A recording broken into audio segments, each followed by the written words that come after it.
In this 4-part series, get an inside look on the making of one of the most anticipated titles in gaming history. This is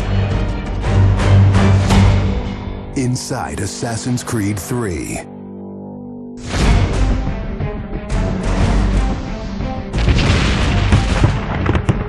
Something we really wanted to emphasize was the sheer brutality of combat in the period.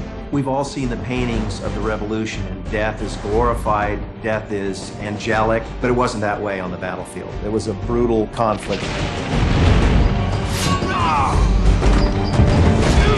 It feels that you're constantly going through dynamic fights, and that's not something technically we could do in the past. So it was like a personal challenge on the team to say, no, I think we can do this.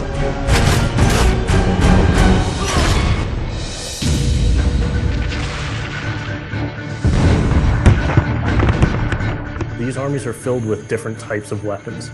So, you have everything from muskets, you have grenadiers, you have guys with boarding axes. Being shot by a musket would be an awfully painful way to go. The caliber size of the ball was at least 3 or 4 times as large as anything that any modern military is using today. After the muskets were discharged, they would charge with their bayonets. What basically is a giant spear, and he has every intention of running that through you.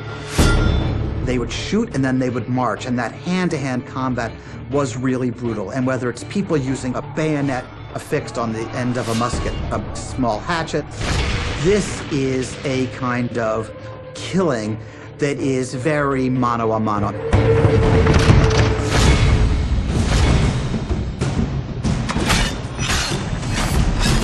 All the animations, all the weapons are brand new. It was interesting to start on a new style of fighting that is much more close and aggressive. Connor's favorite weapon is the tomahawk, obviously super deadly in hand-to-hand combat. Also the bow and arrow. It fits with his native heritage and it's lethal. The rope dart, it's a real accurate Chinese tool that we found the references for that period as well. He can use it from the ground, so he can bring the enemy towards him. It gives him the ability, for example, on a tree, to hang someone from above.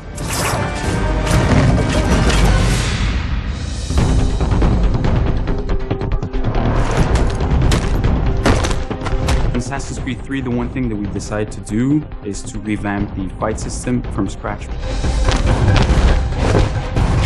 We wanted the skill in the combat in the game to be about transitioning from character to character by choosing the right moves, by performing them correctly. It allows you to basically mow your way through large numbers of people if you're good enough without stopping.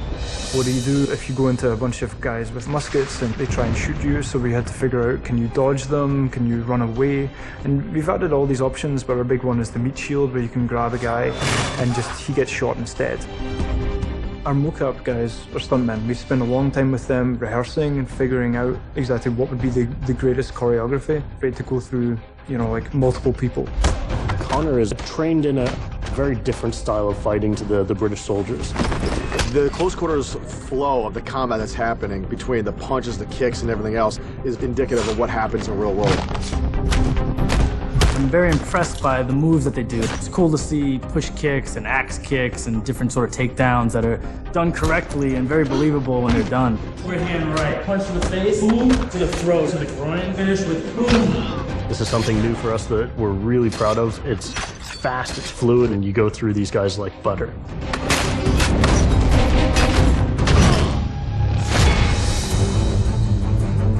Connor is essentially the first guerrilla fighter. He's someone whose goal is always to move behind enemy lines, to pick off his target, and to escape. Employing guerrilla tactics, or what we now know today as asymmetric warfare, was something that truly was a component of the American Revolution. They learned what we would think of as guerrilla-style warfare. You sort of hit quickly and then disappear. American tactics were really frowned upon by the British because the Americans did adapt the tactics that were used by the Native Americans from the French and Indian War. The first big battle at Lexington and Concord takes place on a New England town green. And as the soldiers march back to Boston, they are marching along a dirt road lined by stone. You know, it's not the most effective strategy wearing your bright red coat and march through the woods while some farmer's trying to shoot at you. The Americans brought a tactic that they couldn't really cope with. They essentially took it away from the battlefield and they started guerrilla tactics.